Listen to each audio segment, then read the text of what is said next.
Hi, you young entrepreneurs out there. Today we have Greg Strangman. He is the managing partner of L.W.P, Live, Work, Play.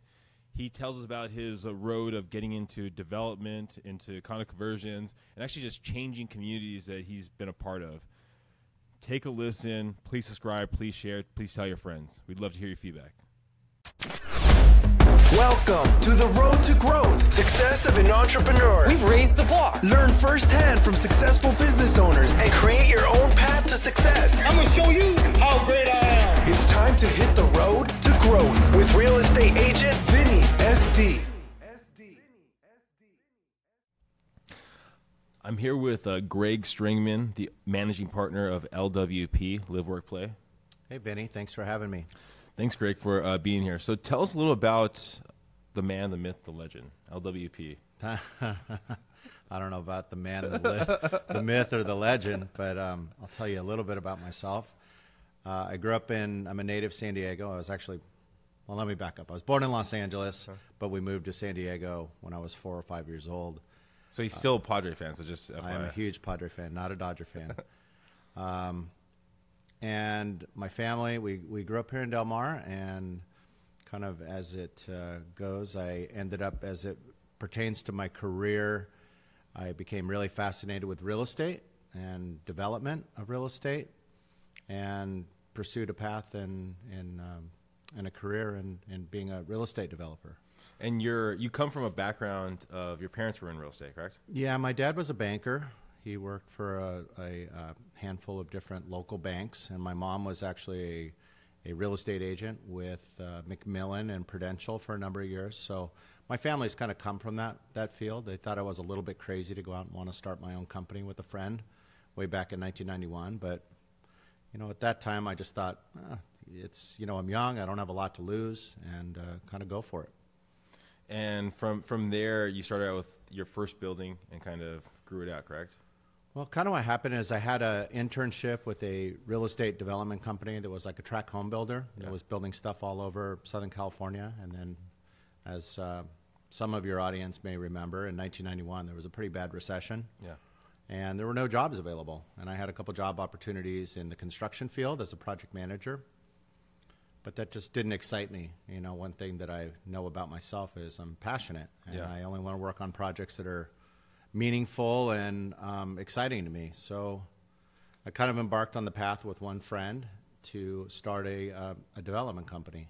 And at that time, being young, 22, 23 years old, the only types of projects that we were able to do, because banks wouldn't lend us money or investors wouldn't really step up to the table to invest with us, was we worked on condo conversions. Okay. And so we were buying real estate-owned, bank-owned assets and converting them from rental apartments to condominiums. How did you gain the knowledge base? Was it trial and error, or did your parents have some kind of idea of how to reach out to these banks, how to reach out to these entities about doing the condo conversions? Because 22, still fairly young. Super young. I was fortunate that my partner at that time and still good friend, Tim Larson, he's 7 or 8 years older than me, had experience, more experience than I did. So if I was 22, 23, he was probably 30, and he was running that other company that I was working with. Yeah. A little bit of trial and error, just like anything you find in life, right? So, we learned and consulted the right people.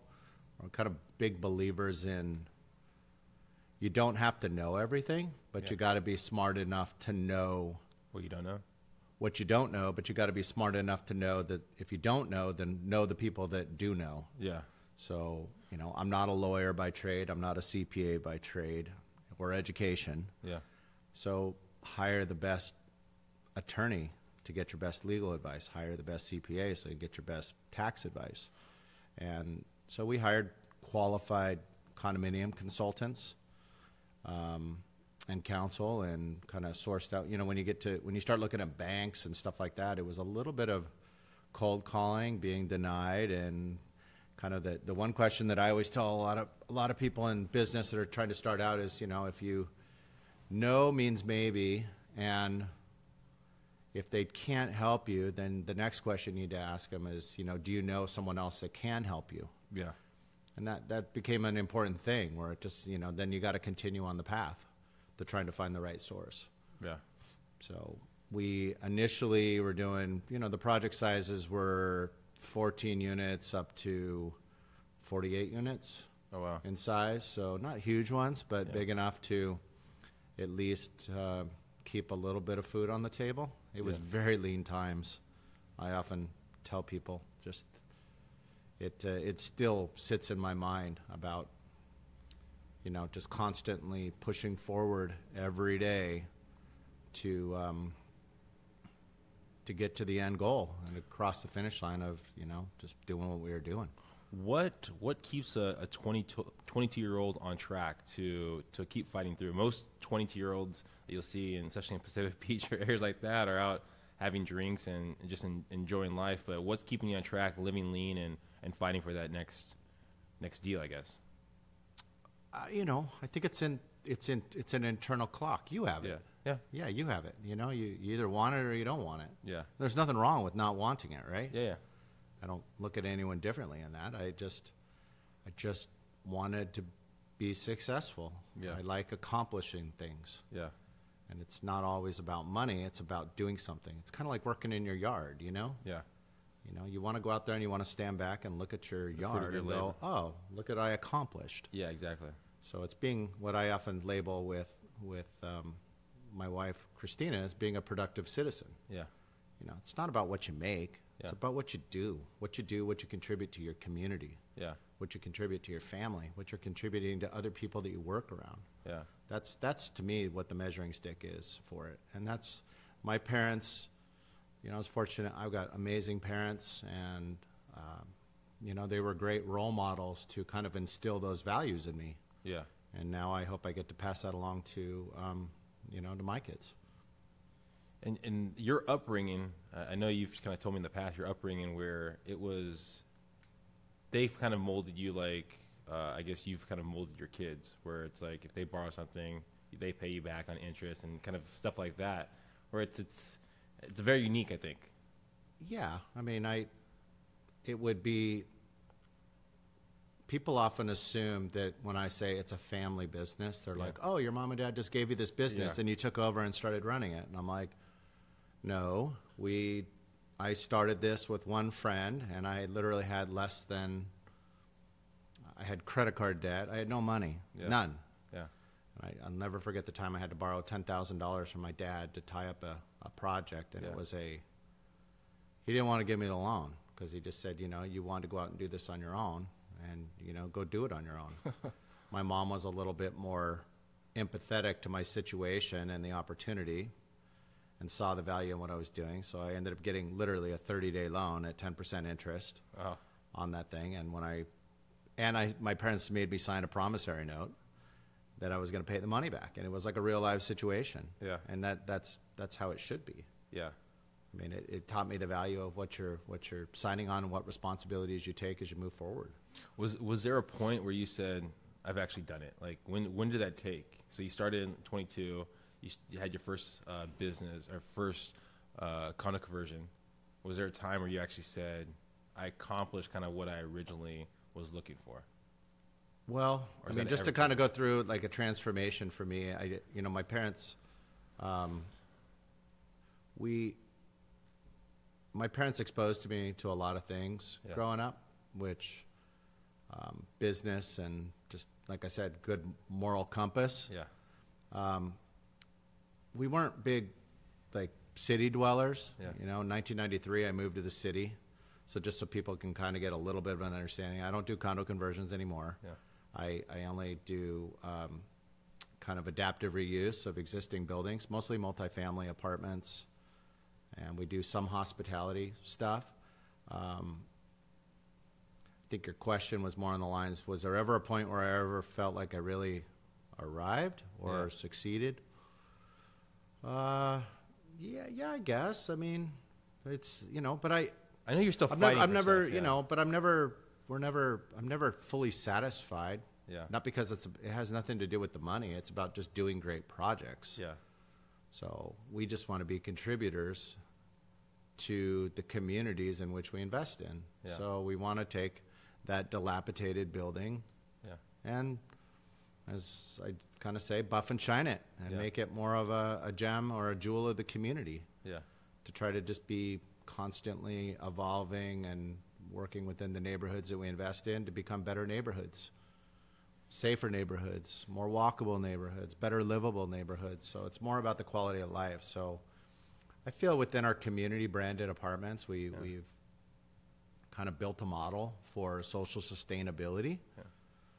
So I feel like we've arrived in kind of getting to there. But, as I always tell our team here, we need to not be focusing on what 2019 is looking at. We need to be looking at what 2021 may look like. Yeah. So as everyone is, focusing on today, we need to look 2 or 3 years out as to what those amenities or lifestyle things that people may want that may be living in one of our apartment buildings. And if you know what I'm saying, I look at your buildings and they're beautiful. You have beautiful artwork on the outside. Do you ever get any kind of kickback on people looking at that? And it's because it's unique. It's unique styles that you offer to your buildings. Do you ever get kickback? Because most people don't like change. No, I think the very first one that we did that was a little bit more edgy in nature up in Bankers Hill. Yeah.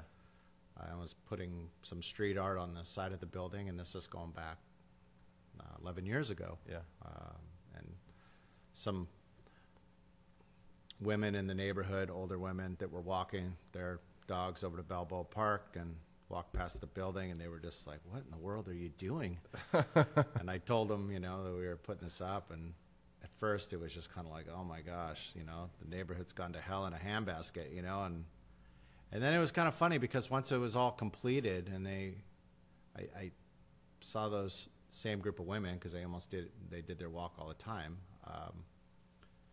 They were really grateful that it kind of added an edgy component to the community, but in a very tasteful manner. So we don't get a lot of pushback. We got some more social pushback in a community like Barrio Logan for being quote unquote capitalist people and instead of just being community people. But our offices are in Barrio Logan. That's where we are today. Yeah. As I often told people, it's like, okay, well, that's how you feel about us today. But I think once you see that we are part of the community, that you won't feel that way about us a year, 2 years, 3 years down the road. And I feel like we get along great and integrate with everyone here and love being a part of this community. And you guys have made a dent in Barrio Logan, I think for at least for the better in the way I look at it. And now you're expanding to Mexico. How's that been changing from the United States to Mexico? We started in downtown, so kind of how I ended up in this artistic background was I became super fascinated with old buildings and lofts, and then from there it was through travel going to other cities, started realizing how far San Diego was behind the times.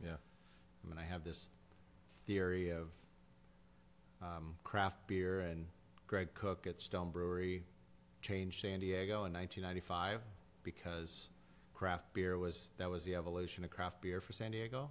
No offense to Carl Strauss, but I think just that edginess of Stone and what they did just kind of changed the mental makeup of what people here in San Diego kind of expected for life, And so I just became very, believing in the artisanal methods of doing things and wanted to be part of it here. And then in San Diego,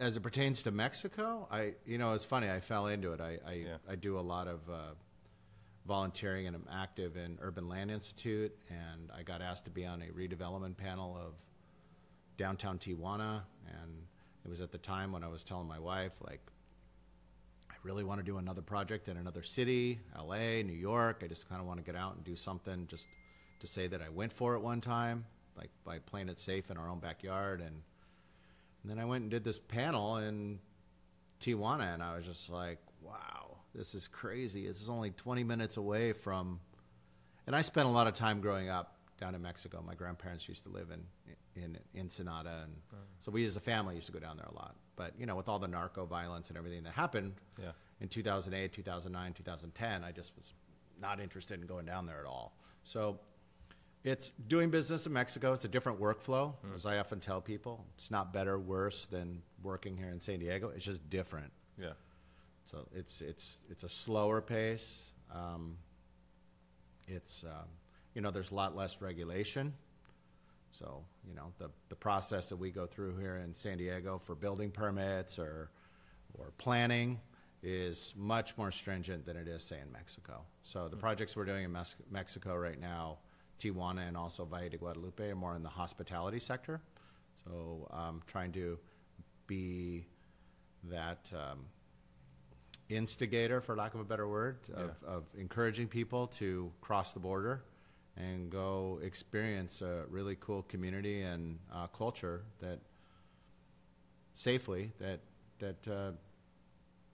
they may not be exposed to. So our projects down there, like I said, they're Airbnbs and things of that nature.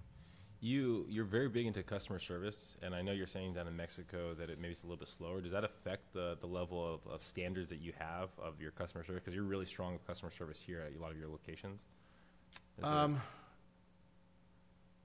No, it's we refer to it as guest experience instead of service, just for clarification. Yeah. And I always tell people, and even in our apartments, I think it's important to note because I think words change your mentality of how you think about things. Yeah. So with our apartments, we're not landlords, we're host. Yeah. If you're a tenant in our building, you're not a tenant, you're a member. If you're a customer of our hotel in Tijuana, you're not a customer, you're a guest. Oh. And service is one thing, but experience is another. Yeah. I'm a huge believer in hospitality principles across all businesses, not just hospitality, but hospitality. It's an emotional thing, right? You think about with real estate, like for what you do. Yeah. It's like you treat people really well. You care for your customers, right? You stay in touch with your customers. You create this bond or connection with them that probably expands upon 1, 2, and more home purchases, real estate purchases. Yeah. Well, we want to do the same thing with people living in our apartment buildings, or we want to do the same thing with people staying in our hotels. So, we amplify as much as we possibly can our experience levels. So, we'll pretty much do anything that we, and it started, one of the redevelopment projects I did was the Pearl Hotel in 2007, 2008, probably the shittiest time you can open a small little boutique hotel. But I honestly, if I look back at it, one of my proudest achievements from a career standpoint was doing that project, because there weren't a lot of boutique hotels and something that designed forward in San Diego at that time. But the connection point with the guest is, while you got a great cool property and all these dive-in movies and great food and drink, was just the service levels. You're talking a budget boutique hotel that had, like I always used to tell my staff, it's like I want 4 stars worth of experience on a 2-star budget. Yeah. Because most of our rooms at that time were sub $100 a night. Oh. So if you think about it, like, what does it matter whether you're at a Four Seasons or you're at a Pearl Hotel or you're at the common denominator is the front desk associate or front desk agent or whatever you want to call it. It doesn't matter. The service level should still be the same. Where did you come up with the idea of the boutique hotel? Like, was it something that just came to you? Did you see it in another city, or where did you come up with the idea? I just, we started a nightclub, Onyx Room, in 1999, and I like people. I'm a people person, and I just thought this would be something that San Diego could really use. I like modernism. I like mid-century design, and literally the first property that I looked at was the old Sportsman's Lodge, which became the Pearl Hotel, and kind of went for it. And I knew nothing about never worked in a hotel, never worked in a restaurant, never worked in a bar. Just kind of went for it. Did the best I could. Again, getting back to what I said, hired the best consultant. We hired an ex-Kimpton Hotel manager to be our consultant, and I got a bank to believe in me and got an investor to believe in us, and we forged on, and we disposed of that asset last year. So I owned it for 10 years. Didn't plan on selling it. Just kind of decided, someone came along and wrote us an offer that was too good to be true for us, and we closed that chapter in our life and moved on to another one. How, like, for maybe new entrepreneurs, new developers, new people that want to actually build a business, how would you find the best? Like, you're saying that you've surrounded yourself by the best people out there. Was it word of mouth? Was it through different platforms, or what? How are you finding those people, those strong people that you surround yourself by? Well, I think you have to get out and network. Yeah. Like, I think the first thing is you have to, as we talked earlier, you have to have a strong gut. Yeah. Because there are going to be times that you're going to fail. But, failing to me is just what you do with it. It's okay to fail as long as you learn from the failure, right? Yeah. And you get back up and you keep moving forward. If you stop, then you failed, right? Yeah. As to finding those people, you have to get out and network. That's one of the things I always tell people. You got to get out and meet people. And so you just start asking around, be involved in the trade associations in which your business or segment of your market is in. So, my first thing was pretty much called the San Diego Hotel Motel Association. I called the San Diego Tourism Group, that manages the convention center. I was just like, hey, does anybody know someone that can do some consulting for me, that can teach me how long it takes to clean a room, or how much I'm going to spend on guest supplies, or what linens cost, or procedurally how you do this. Think about it. Reservation systems. I like learning. So you just kind of have to put yourself out there. Again, it's just like, oh, you don't know anyone? Okay, well, do you know someone else that might be able to help me? People are willing to help people all the time, right? Yeah. So, you just kind of got to have your eyes wide open. Yeah. Because you don't know who that next connection will be. Yeah. Not necessarily even for your career, but even on a community base, like just being friends and meeting interesting people. I don't know. I joke with my wife all the time that we just somehow end up meeting really interesting people at the most random times. Yeah. Like literally waiting in line to get a taco at a Cholo soccer game, or or we met someone when we were in Valle de Guadalupe last week that had lost their dogs, and their dog was on our property, and we end up meeting the woman, and she ends up owning the Parque del Niños in Valle. Then they got a little zoo over there, and she takes us on a private tour. You just meet interesting people because you're open-minded to meeting interesting people. Yeah. So I always tell people, be open-minded to meeting anybody. Don't go into it looking at like, what am I going to get from this person? Go into it, what can I give this person, right? Yeah. And I know for yourself, you give back a lot to young developers, young architects. You give it back to a lot of individuals. Is that kind of where that mindset comes from, just to give back to people? Well, I think being civically and socially and community involved is important. I spent 14 years on the Gaslamp Corridor Association board, Land Use and Planning Committee through that, the Downtown Partnership. I was on that board and executive committee for I don't know how many years. I chaired the PBID, the Property-Based Clean and Safe Program for downtown. I chaired that for 5 years and was on the board for that, and did a lot of mentoring at San Diego High School. Urban Land Institute is the one that I've done for the last 4 years, and now I'm blessed with the opportunity, along with my wife, to mentor and raise 2 cool kids. And but I think it's important to give back. Yeah. As I always tell people, it's real easy to stroke a check to a charity, right? Yeah. It's real easy. If you got money, Yeah. let's just say if you got money, it's like, you just write the check and, to me, there's a higher gratification as an individual if you can give your time, Yeah. because that's time is valuable, right? Yeah. It is. So, it's nice to be able to give both if you can. Yeah. But, it's great. It's gratifying to give time. Yeah. Yeah, we just did a team building thing in Tijuana, went down to the World Central Kitchen in Tijuana that's doing a lot of feeding of the caravan people, whether you believe in it or not. I mean, I'm not going to get political, but you know what? There's a humanitarian side of caring for people that I would hope that everybody has, I mean, I am for legal immigration, but, it's just down there helping people. So we did a team building thing with everyone in our company that went down there to go volunteer in the kitchen. And it's just a neat thing to be able to give back to people.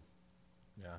What if you could look back at your younger self, the 22-year-old that was getting in the business at that time, would you give any kind of feedback, any advice, anything that they didn't know at that time? Or maybe a young entrepreneur? Well, I think do what you love. Find a way to do what you love by making some money at it. Yeah. That's important because you could do what you love and make no money, right? Yeah. I mean, and I guess that's okay too. But if you're in the business standpoint, try to figure out an angle that you can actually make money at it. But have that passion. Have that passion. You have to have a passion. I often, when I did a lot of mentoring at San Diego High School, and the teachers and the school had a lot of ambitions for these students to go to 4-year colleges, and maybe that wasn't in the cards for everybody, right? So, like I tell a lot of the students, go to a junior college, go to a trade school, if your passion is cars, and then be the best auto mechanic you can be, right? You're not going to go to a 4-year college because you like working on cars. So be the best auto mechanic you can be. I mean, be the best at what you can be. But I think you just have to persevere. Life will deal you challenges, like speed bumps. I think it's what you do with that, I think, is where people get hung up. I see it a lot where there's obstacles are going to be there. Yeah. You just got to keep moving forward. So if you truly believe in what you're doing and why you're doing it, and then you got to keep moving forward. You got to keep moving forward. And I think too many people, if you read Napoleon Hill or those type books, Think and Grow Rich, it's just having that mentality of always 3 feet from gold. You got to keep digging and digging and digging, and then you could literally stop, right? Yeah. And let's just say that gold vein could be literally 3 feet from where you were. You just have to have that mentality. Yeah. And it's not, as we were talking earlier off mic, but it's not just about money. It's about like your workout regimen, right? Yeah. Like, I mean, it can be about anything. You can be trying to lose weight. You could be trying to, like, I'm trying to learn to speak Spanish right now. I mean, I'm taking Spanish classes. It's like, it's about everything. You just got to keep pushing forward. Yeah. And enjoy the process. Well, like you said, it's only a failure unless you didn't learn something or gave up. It's a learning experience. And you did it again. If you make the same mistake again. Then if you make the same mistake again, then it's kind of like, oh shit, yeah, you didn't learn from it, right? Exactly. So what's next for the L.W.P group or yourself? Well, we're working on the projects in Mexico. So I like to think of ourselves as being a pioneer of developing on both sides of the border. We want to grow our community-branded apartment portfolio. I mean, right now I think we have around, 200, 250 apartment units. And we're passionate about our one-bunk hospitality concept that, has a couple places here in San Diego now, and also Tijuana, and then we'll have the one in Bahia de Guadalupe. And then my wife and I in recent times have become I've always been interested in art, but we've just started collecting some art and learning more about art lately. So I think it's really interesting to kind of knowledge is power, you know? I mean, it's just fun learning. I love learning about art, and so we're, I don't know, I may do, you know, some offshoots of some things that are still real estate related, lending, because we've kind of started a fund and doing private loans, and so it's still all real estate related, hospitality related, but, you know, it'd be nice to have some a little bit more passion projects in the space of art and things of that nature. What if there was someone out there that wanted to either stay at one of the Airbnbs, rent one of the rooms? What platform could they look on the website, or do you have a website that they can look at?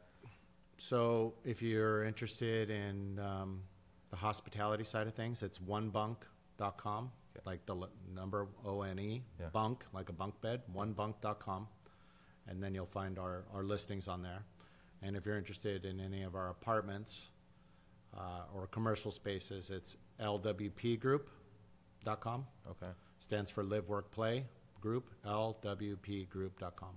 And then if there's anyone that, let's say, because I know you still do some of the mentor programs and stuff like that, if there was anyone out there that had questions, maybe trying to get into it, is there a good resource they could go to, or is there like a way that they could try to reach out to one of those platforms where you mentor or anything like that? Well, I think Urban Land Institute, Okay. ULI, has a young leaders program that is, I actually stepped down this year. Okay.